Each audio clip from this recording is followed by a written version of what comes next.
Hello friends, मैं संजय तिवारी आपका YouTube channel पे स्वागत करता हूं और यह वीडियो भी क्विज और डिस्कशन के फॉर्मेट में है। उम्मीद करता हूं कि आपके लिए उपयोगी साबित होगा। ठीक है, और देखेंगे पहला ही प्रश्न है, संघीय कार्यपालिका का प्रधान कौन होता है? संघीय कार्यपालिका का प्रधान कौन होता है? ऑप्शन है ए राष्ट्रपति, बी प्रधानमंत्री, सी उपराष्ट्रपति और डी है लोकसभा अध्यक्ष। आपको इसमें आंसर बताना है, आंसर क्या होगा या उत्तर क्या होगा। तो उत्तर इसमें देखेंगे तो उत्तर है ए राष्ट्रपति। संघीय कार्यपालिका का प्रधान कौन होता है? तो राष्ट्रपति। ठीक है, देखेंगे संघीय कार्यपालिका की अगर हम लोग बात करें तो संघीय कार्यपालिका की चर्चा जो है भारतीय संविधान के भाग 5 में और अनुच्छेद की बात करेंगे तो अनुच्छेद 52 से लेकर के 78 तक, अनुच्छेद 52 से लेकर 78 तक संघीय कार्यपालिका की चर्चा है। भाग 5 और अनुच्छेद 52 से लेकर 78 तक संघीय कार्यपालिका की चर्चा है। और संघीय कार्यपालिका का प्रधान कौन होता है? तो राष्ट्रपति। राष्ट्रपति वर्तमान में कौन है? तो रामनाथ कोविंद। आप जानते हैं कि कौन है? रामनाथ कोविंद। ठीक है, अब देखेंगे बी ऑप्शन पे है प्रधानमंत्री। प्रधानमंत्री की अगर हम चर्चा की बात करें, प्रधानमंत्री के अगर संवैधानिक स्थिति की बात करें तो अनुच्छेद 75 में प्रधानमंत्री या अन्य मंत्रियों की चर्चा है। प्रधानमंत्री या अन्य मंत्रियों की चर्चा है। और जानते हैं आप प्रधानमंत्री कौन है? तो नरेंद्र मोदी। इन प्रधानमंत्री को संघीय कार्यपालिका का वास्तविक प्रधान कहते हैं। वास्तविक प्रधान या रियल चीफ कौन होगा? तो प्रधानमंत्री। संघीय का अगर ये प्रश्न पूछे कि संघीय कार्यपालिका का प्रधान केवल कौन होता है, केवल प्रधान पूछता है तो राष्ट्रपति, लेकिन अगर वास्तविक प्रधान पूछ ले तो प्रधानमंत्री होगा। ठीक है, अब है उपराष्ट्रपति। तो उपराष्ट्रपति का अगर संवैधानिक स्थिति देखेंगे तो अनुच्छेद 63 से 71 तक उपराष्ट्रपति की चर्चा है। और वर्तमान में उपराष्ट्रपति कौन है? वेंकैया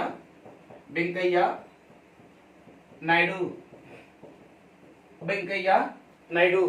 ठीक है, अब देखेंगे लोकसभा अध्यक्ष की चर्चा जो है, अगर संवैधानिक चर्चा की बात करें या संवैधानिक स्थिति की बात करें तो अनुच्छेद 93 में लोकसभा अध्यक्ष की चर्चा है। और यह जो है वर्तमान में ओम बिरला है। कौन है? ओम बिरला।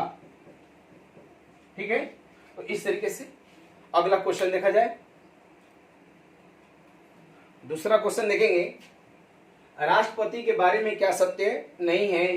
राष्ट्रपति के बारे में दूसरा प्रश्न है, राष्ट्रपति के बारे में क्या सत्य नहीं है? ऑप्शन है ए भारत का प्रथम नागरिक होता है, बी 5 वर्षों तक अपने पद पर बना रहता है, सी इसका शपथ ग्रहण उपराष्ट्रपति करवाता है और डी है राष्ट्रपति 2 से अधिक बार बना जा सकता है। आपको इसमें आंसर बताना है, क्या सत्य नहीं है, क्या सत्य नहीं है।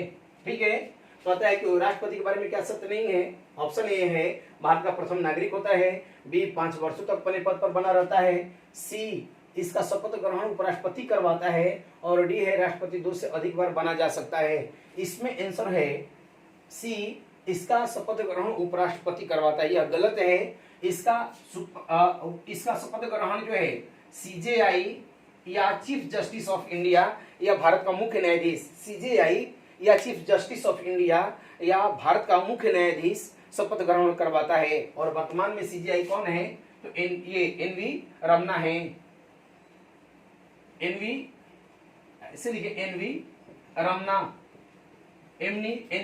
रमना है।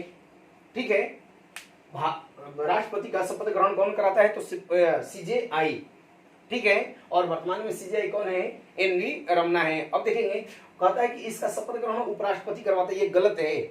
उपराष्ट्रपति इनका त्याग पत्र लेता है, त्याग पत्र ले सकता है, लेकिन शपथ ग्रहण करवाने की बात आएगी तो सीजेआई कराएगा, चीफ जस्टिस ऑफ इंडिया कराएगा या भारत का मुख्य न्यायाधीश कराएगा।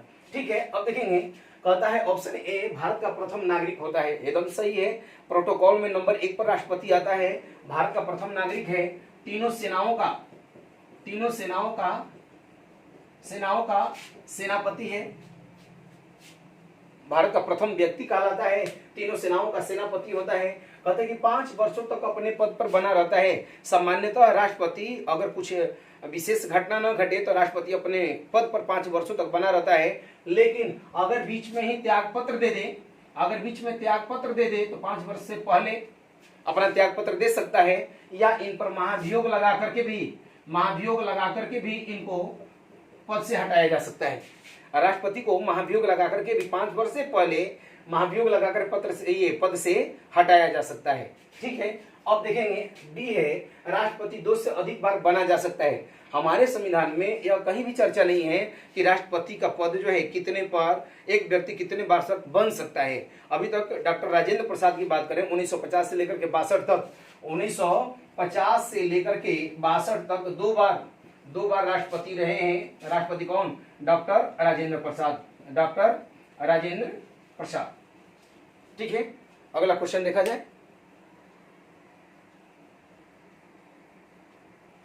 अगला प्रश्न देखेंगे, राष्ट्रपति के निर्वाचन में कौन भाग लेता है?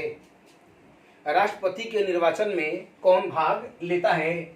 ऑप्शन है ए, लोकसभा के निर्वाचित सदस्य, बी, राज्यसभा के सभी निर्वाचित सदस्य, सी, विधानसभाओं के सदस्य, और डी है लोकसभा, राज्यसभा और विधानसभाओं के निर्वाचित सदस्य। लोकसभा, राज्यसभा और विधानसभाओं के निर्वाचित सदस्य, आपको उत्तर बताना है। इसमें क्या होगा? ऑप्शन है ए, लोकसभा के निर्वाचित सदस्य, बी, राज्यसभा के सभी सदस्य, सी है विधानसभाओं के सदस्य, और डी है लोकसभा, राज्यसभा और विधानसभाओं के निर्वाचित सदस्य। इसमें उत्तर होगा, इसमें आंसर होगा लोकसभा, राज्यसभा और विधानसभाओं के निर्वाचित सदस्य।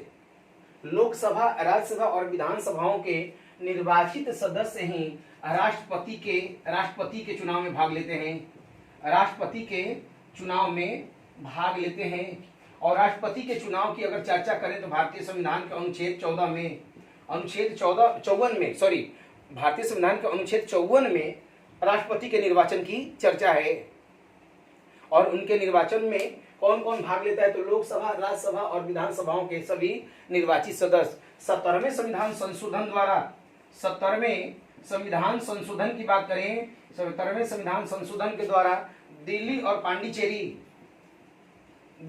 प्लस पांडिचेरी जैसे केंद्र शासित राज्य के विधानसभा के सदस्य भी इसमें भाग लेते हैं। ठीक है, अब है ऑप्शन ए, लोकसभा के निर्वाचित सदस्य। लोकसभा में आपको बता दें कुल सदस्यों की संख्या वर्तमान में 545 है। लोकसभा में कुल सदस्यों की संख्या 545 है, जिसमें 543 जो हैं निर्वाचित होते हैं और प्लस 2 ये 2 एंग्लो इंडियन ग्रुप में मनोनीत होते हैं। 2 एंग्लो इंडियन ग्रुप में मनोनीत होते हैं। वर्तमान में अगर आपसे कोई पूछे कि लोकसभा के वर्तमान सदस्यों की संख्या कितना है, तो 545 है।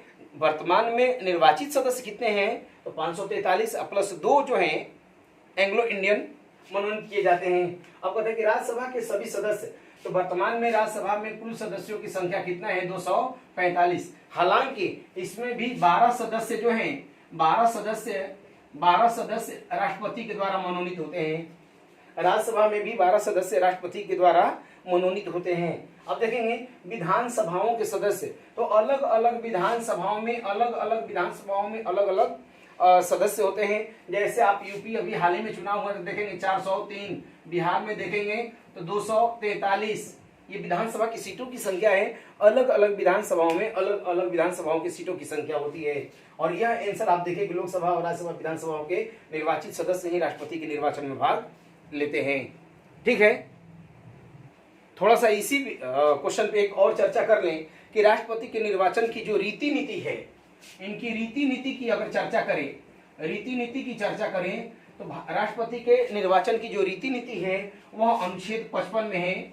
अनुच्छेद 55 में राष्ट्रपति के निर्वाचन से संबंधित उनके रीति नीति की चर्चा है और कहता है कि राष्ट्रपति का जो निर्वाचन है अप्रत्यक्ष तरीके से अनुपातिक प्रतिनिधित्व के एकल संक्रमणीय मतपत्ति द्वारा अनुपातिक प्रतिनिधित्व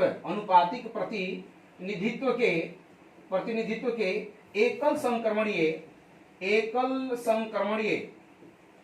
एकल संक्रमणीय मतपत्ति के द्वारा होता है। राष्ट्रपति के निर्वाचन की रीति नीति की चर्चा अनुच्छेद 55 में ध्यान रखिएगा। राष्ट्रपति के निर्वाचन की रीति नीति की अगर चर्चा होती है तो अनुच्छेद 55 में, और कहता है कि अप्रत्यक्ष तरीके से होता है राष्ट्रपति का निर्वाचन अप्रत्यक्ष, इसमें जनता स्वयं भाग नहीं लेती है या जनता स्वयं वोट करने नहीं जाती है, अनुपातिक प्रतिनिधित्व और एकल समक्रमणीय मत पद्धति यानी सिंगल ट्रांसफरेबल वोट सिस्टम के द्वारा किया जाता है। ठीक है, अब अगला क्वेश्चन देखेंगे। भारत के पहले कार्यकारी राष्ट्रपति कौन थे? भारत के पहले कार्यकारी राष्ट्रपति पूछ रहा है।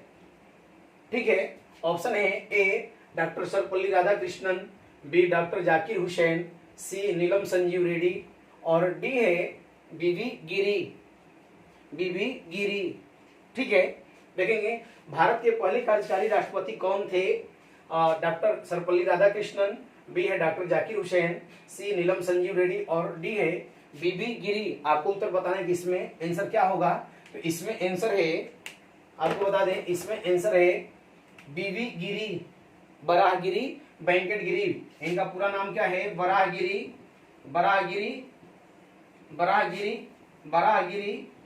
वेंकट गिरी। भारत के पहले कार्यकारी राष्ट्रपति थे। ठीक है, अब देखेंगे कार्यकारी राष्ट्रपति क्या होता है कि जब कोई राष्ट्रपति मर जाता है या पद खाली रहता है, वैसी स्थिति में किसी दूसरे व्यक्ति को या उपराष्ट्रपति को या भारत के मुख्य न्यायाधीश को यदि हम राष्ट्रपति बनाते हैं या राष्ट्रपति बनाया जाता है तो उसे कार्यकारी राष्ट्रपति कहा जाता है। ठीक है, तो बराहगिरी वेंकट गिरी या बीबी गिरी जो है 1969 ईस्वी में इन्हें पहला कार्यकारी राष्ट्रपति बनाया गया, क्योंकि डॉक्टर जाकिर हुसैन को देखेंगे तो डॉक्टर जाकिर हुसैन 1967 से 69 ईस्वी तक 1967 से 69 ईस्वी तक 62 से 67 तक 1962 से 67 ईस्वी तक डॉक्टर सर्वपल्ली राधाकृष्णन रहते हैं और डॉक्टर जाकिर हुसैन 1967 से 69 ईस्वी तक अपने पद पर रहते हैं और पद पे रहते हुए इनकी मृत्यु हो जाती है। वैसी स्थिति में पद खाली हो जाता है। फिर पद जब खाली रहता है तो पद को खाली रखना नहीं है जब तक कि राष्ट्रपति का चुनाव हो न जाए। तो वैसी स्थिति में बीबी गिरी को 1969 ईस्वी में कार्यकारी राष्ट्रपति नियुक्त किया गया। ठीक है, इसी बीच में कार्यकारी राष्ट्रपति बनाया गया। इसी बीच में 1969 ईस्वी में फिर मोहम्मद हिदायतुल्लाह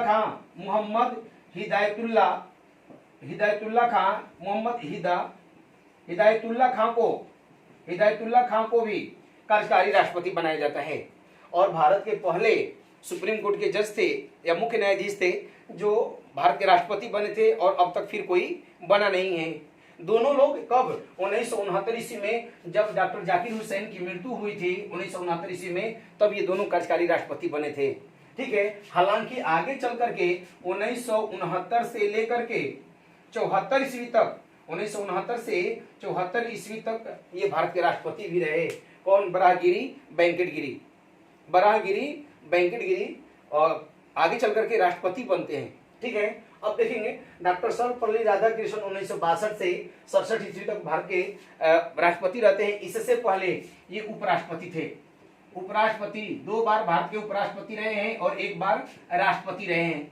1 बार राष्ट्रपति रहे हैं और 2 बार उपराष्ट्रपति रहे हैं। नीलम संजीव रेड्डी जो है 1977 से 82 ईस्वी तक 1977 से 82 ईस्वी तक भारत के राष्ट्रपति रहते हैं और कहते हैं कि यह जो है निर्विरोध चुने गए थे। ठीक है, और सबसे कम उम्र के नीलम संजीव रेड्डी जो है सबसे कम उम्र के राष्ट्रपति बनते हैं। ठीक है, ये बराहगिरी वेंकट गिरी के बारे में अगर बात करें, अगर आप फर्दर इंफॉर्मेशन लें तो बराहगिरी और वेंकट गिरी जो है कहा जाता है कि जो सत्तारूढ़ दल थे उनके प्रत्याशी को हरा करके बराहगिरी या वेंकट गिरी या बीबी गिरी राष्ट्रपति बने हुए थे। ठीक है, फिर से देखेंगे डॉक्टर सर्वपल्ली राधाकृष्णन भारत के 2 बार उपराष्ट्रपति और 1 बार राष्ट्रपति बने थे। कब? 1962 से 67। और इन्हीं के जन्म दिवस के अवसर पर हम लोग शिक्षक दिवस मनाते हैं। डॉक्टर जाकिर हुसैन पद पे रहते हुए मृत्यु हो जाती है 1966 ये 1967 से 69 तक रहते हैं, 69 में मृत्यु हो जाती है। जो सबसे कम समय तक भारत के राष्ट्रपति रहते हैं, पद पे रहते हुए उनकी मृत्यु हो जाती है। ठीक है, उसके बाद आइए नीलम संजीव रेड्डी 1977 से 82 तक निर्विरोध चुने जाते हैं। ठीक है, और अब है बीबी गिरी। तो बीबी गिरी जो है पहले कार्यकारी राष्ट्रपति रहे और सत्तारूढ़ दल के प्रत्याशी को हराते हैं। ठीक है, अगला देखेंगे, अगला क्वेश्चन देखेंगे, निम्नलिखित में कौन राष्ट्रपति के कार्यपालिका संबंधी कार्यों में नहीं आता है? ऑप्शन है ए, दूसरे देशों के साथ समझौते, दूसरे देशों के साथ समझौते। बी है भारत सरकार के सभी कार्य राष्ट्रपति के नाम पर। सी हाई कोर्ट के जजों की नियुक्ति। और डी है सुप्रीम कोर्ट से परामर्श करने की शक्ति। फिर से क्वेश्चन को देखेंगे, निम्नलिखित में कौन राष्ट्रपति के कार्यपालिका संबंधी कार्यों में नहीं आता है या आते हैं? कौन से कार्य नहीं आते हैं? ऑप्शन है ए, दूसरे देशों के साथ समझौते। बी भारत के सरकार के सभी कार्य राष्ट्रपति के नाम पर, भारत सरकार के सभी कार्य राष्ट्रपति के नाम पर। सी हाई कोर्ट के जजों की नियुक्ति। और डी है सुप्रीम कोर्ट से परामर्श करने की शक्ति। आपको बता दें इसमें आंसर क्या होगा, आप बताइए आंसर क्या होगा? इसमें आंसर है क्या? डी। इसमें आंसर है डी, सुप्रीम कोर्ट से परामर्श करने की शक्ति राष्ट्रपति के न्यायिक अधिकार के अंतर्गत आता है। न्यायिक अधिकार के अंतर्गत आता है। अनुच्छेद 143 भारतीय संविधान का अनुच्छेद 143 की बात करें तो भारतीय संविधान का अनुच्छेद 143 कहता है कि राष्ट्रपति को यह अधिकार है कि सुप्रीम कोर्ट के जजों से या सुप्रीम कोर्ट से वह न्यायिक सलाह मांग सकता है। और यह जो न्यायिक सलाह है सुप्रीम कोर्ट के जज के लिए देना बाध्यकारी भी नहीं है और राष्ट्रपति को लेना बाध्यकारी भी नहीं है। अगर राष्ट्रपति लेता भी है तो उसे मानना बाध्यकारी नहीं है। किसी भी स्थिति में यह बाध्यकारी नहीं है। लेकिन अनुच्छेद 143 पर अगर कहीं संविधान की व्याख्या या कानून की व्याख्या की बात आती है और वैसी स्थिति में सुप्रीम कोर्ट से परामर्श करने की बात आएगी तो राष्ट्रपति अनुच्छेद 143 के तहत परामर्श ले सकता है, परामर्श नहीं भी ले सकता है। परामर्श लेता भी है तो उसे माने या ना माने यह राष्ट्रपति पर निर्भर है। और सुप्रीम कोर्ट के जज को भी यह स्वतंत्रता है कि वह राष्ट्रपति के परामर्श मांगने के बाद भी वो परामर्श देता है या नहीं देता है। यह कहां पर चर्चा है? तो अनुच्छेद 143 में। ठीक है, अब है ऑप्शन ए, दूसरे देशों के साथ समझौता। दूसरे देशों के साथ कोई भी समझौता, अगर हमारे प्रधानमंत्री या विदेश मंत्री जनरली यही दूसरे देशों के साथ समझौते करते हैं तो दूसरे देशों के साथ अगर कोई समझौता होता है तो वह राष्ट्रपति के नाम पर होगा। किसके नाम पर होगा? राष्ट्रपति के नाम पर होगा। और यह राष्ट्रपति के कार्यपालिका संबंधी अधिकार के अंतर्गत आते हैं। कार्यपालिका संबंधी या एग्जीक्यूटिव रिलेटिव वर्क में आते हैं। ठीक है, अब देखेंगे भारत सरकार के सभी कार्य राष्ट्रपति के नाम पर। जितने भी भारत सरकार कार्य करेगी वो सारे के सारे काम किसके नाम पर होंगे? राष्ट्रपति के नाम पर होंगे। ठीक है, कहता है हाई कोर्ट के जजों की नियुक्ति। हाई कोर्ट के जजों की नियुक्ति की बात करें या सुप्रीम कोर्ट के जजों की नियुक्ति की बात करें या अन्य नियुक्तियों की बात करें, चाहे इलेक्शन कमीशन के सदस्यों को या चीफ इलेक्शन कमीशन की नियुक्ति की बात करें, संघ लोक सेवा आयोग के सदस्यों की नियुक्ति की बात करें, महान्यायवादी की बात करें, राज्यपाल की नियुक्ति की बात करें, सीएजी की नियुक्ति की बात करें, तो ये सारी जो नियुक्तियां हैं राष्ट्रपति ही करता है। ये सारी नियुक्तियां कौन करता है? राष्ट्रपति करता है। और यह राष्ट्रपति के कार्यपालिका संबंधी कार्यों में आते हैं। इनके राष्ट्रपति के जो एग्जीक्यूटिव वर्क हैं उसके अंतर्गत आते हैं। ठीक है, अगला देखा जाए। अगला प्रश्न देखेंगे, निम्नलिखित में कौन अपने पद पर राष्ट्रपति के प्रसाद पर्यंत अपने पद पर बना रहता है? क्वेश्चन है, निम्नलिखित में कौन अपने पद पर राष्ट्रपति के प्रसाद पर्यंत अपने पद पर बना रहता है? ऑप्शन है ए, नियंत्रक एवं महालेखा परीक्षक। नियंत्रक एवं महालेखा परीक्षक। बी, राज्यपाल। सी, महान्यायवादी। या डी, मंत्री। और ई कहता है उपरोक्त में से कोई नहीं है या एक से अधिक। उपरोक्त में से कोई नहीं या एक से अधिक। तो इसमें आपको उत्तर बताना है कि कौन राष्ट्रपति के प्रसाद पर्यंत अपने पद पर बना रहता है। ऑप्शन देखेंगे, नियंत्रक महालेखा परीक्षक। बी, राज्यपाल। सी, महान्यायवादी। डी, मंत्री। और ई है उपरोक्त में से कोई नहीं या एक से अधिक। तो इसमें आंसर होगा ई, उपरोक्त में से कोई नहीं है, एक से अधिक। यहाँ एक से अधिक लोग जो हैं राष्ट्रपति के प्रसाद पर्यंत, जैसे राज्यपाल राष्ट्रपति के प्रसाद पर्यंत अपने पद पर बना रहता है, महान्यायवादी भी राष्ट्रपति के प्रसाद पर्यंत अपने पद पर बना रहता है, और मंत्रीगण या मंत्री भी अपने पद पर राष्ट्रपति के प्रसाद पर्यंत, ये तीनों प्रसाद पर्यंत यानी राष्ट्रपति जब तक चाहे तब तक ये अपने पद पर बने रह सकते हैं, अन्यथा इनको हटना होगा। ठीक है। नियंत्रक एवं महालेखा परीक्षक की बात करें, इसे अंग्रेजी में CAG comptroller and editor general की बात करते हैं, और यह जो है इसकी चर्चा भारतीय संविधान का अनुच्छेद 148 में है, और कहता है कि अगर सीएजी को हटाना होगा, इन सबकी नियुक्तियां राष्ट्रपति करता है, अगर हटाने की बात होती है तो यह जो है जिस तरह सुप्रीम कोर्ट के जज को चीफ इलेक्शन कमीशन को हटाया जाता है, ठीक उसी तरीके से नियंत्रक और महालेखा परीक्षक को भी हटाया जाएगा।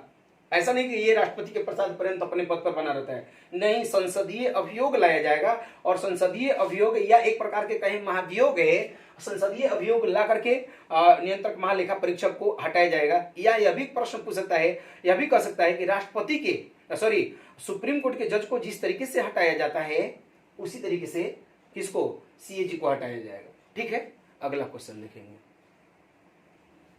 अगला प्रश्न देखेंगे, यह साइंस से है।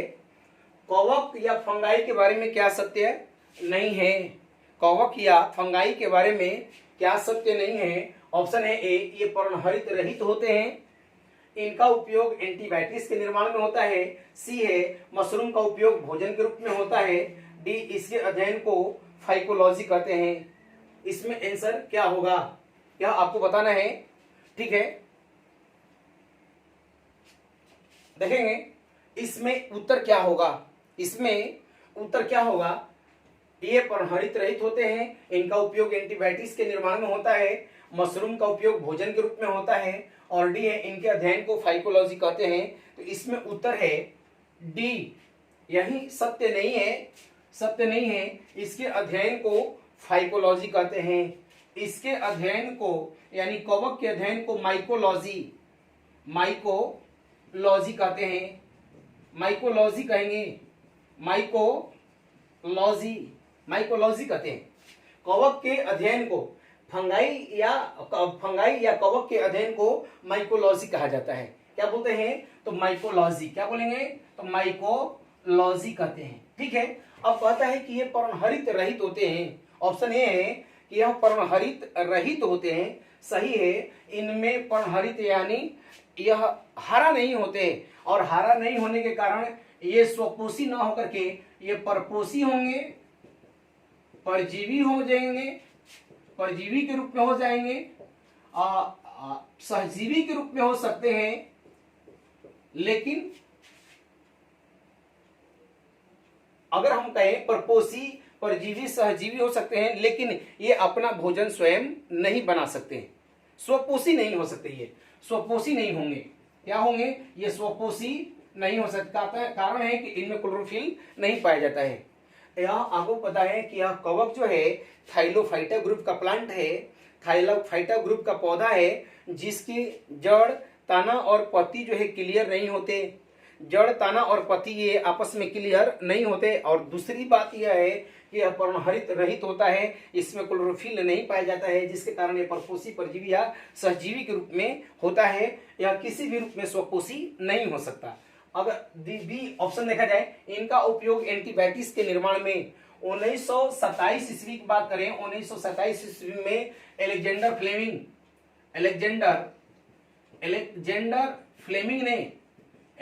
फ्लेमिंग ने पहली बार कवक के द्वारा ही एंटीबायोटिक्स का निर्माण किया, जिसका नाम है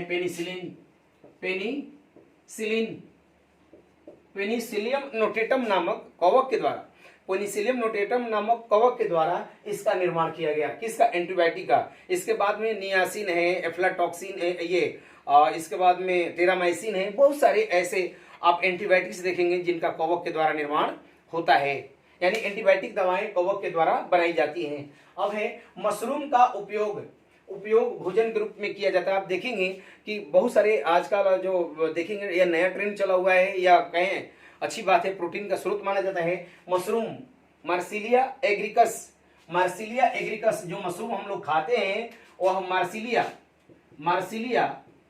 एग्रिकस होता है, मार्सिलिया एग्रिकस होता है जिसको हम लोग खाते हैं। मार्सिलिया एग्रिकस नामक भोजन में ये मशरूम का उपयोग या कवक का उपयोग जो है हम लोग भोजन में करते हैं, लेकिन किसी भी स्थिति में हमें लासुला या एमिनोटा जैसे मशरूम का उपयोग भोजन में नहीं करना चाहिए क्योंकि वह विषाक्त होते हैं, वह पॉइजनस होता है। अब है डी, इसके अध्ययन को फाइकोलॉजी ना होकर के माइकोलॉजी है, शैवाल के अध्ययन को फाइकोलॉजी से याद रखेंगे, शैवालों के अध्ययन को फाइकोलॉजी कहा जाता है। ठीक है, अगला प्रश्न देखेंगे।